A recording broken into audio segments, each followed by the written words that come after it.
कहे, खेती के अंदर भी कर्ज बढ़ने लगा, या जो भी हमारे पूर्वज गऊ के आधारित जो खेती करते थे वो खेती कहीं ना कहीं हमारी बंद हो गई। आज से हम 5000 साल पहले की यदि हम बात करें तो कृष्ण भगवान ने गौ माता के पंचगव्य का प्रचार किया, और बलराम जी जो कृष्ण भगवान के भाई थे उनके हाथ में क्या था? हल था।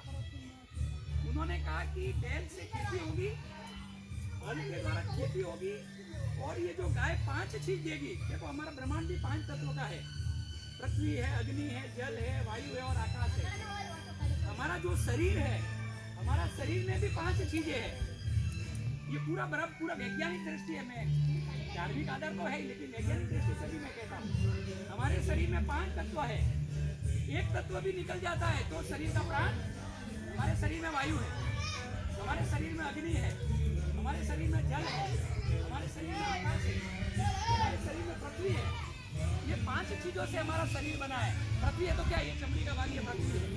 जल क्या है? पानी के अंदर, ब्लड के अंदर 70% जल है। फिर वायु क्या है? हम प्राण जो ऑक्सीजन लेते हैं वो वायु है। अग्नि क्या है? ये चूल्हा है।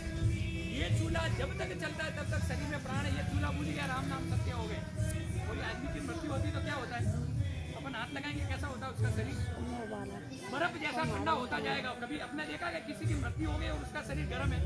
नहीं होगा, क्योंकि अग्नि उसके शरीर की निकल गई। शरीर की अग्नि निकल गया तो राम नाम सत्य हो गया।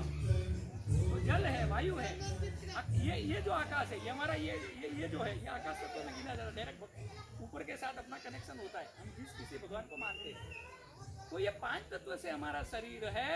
ये ब्रह्मांड भी 5 तत्व का है। हम जो खेती करते हैं, क्या है? भूमि है, उसको हवा भी लगना, उसको जल भी लगना।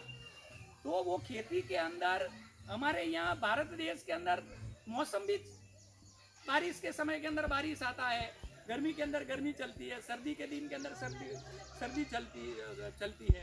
इस प्रकार से मौसम का वातावरण भी इस प्रकार से चलता है। अब आप कहेंगे कि आपने कहा कि भाई गाय घर से निकल गई, नंदी घर से निकल गए, तो किसान लोगों को तकलीफ कैसे हो गई? ये आप लोगों के मन के अंदर विचार आएगा। तो पहले तो जो हम खेती करते हैं उस खेती की मिट्टी को हमने जानना पड़ेगा कि इस मिट्टी में क्या है, सोना है, क्या है। ये मिट्टी, पहले ऐसा कहते हैं ना, हमारे जब फिल्मों के अंदर ऐसे गीत देते, बोले हमारे देश की धरती सोना उगले, ऐसा हम कहते थे। हमारे जो पूर्वज, मतलब इतना धन धान्य हमारे खेतों के अंदर होता था कि नहीं?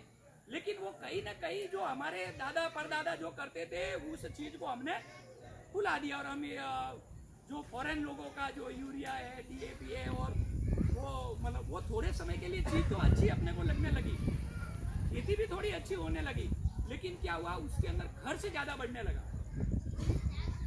एक बात बोलता है मैं कि 1-2 बैल रहेंगे तो वो गोबर देगा खेती के अंदर।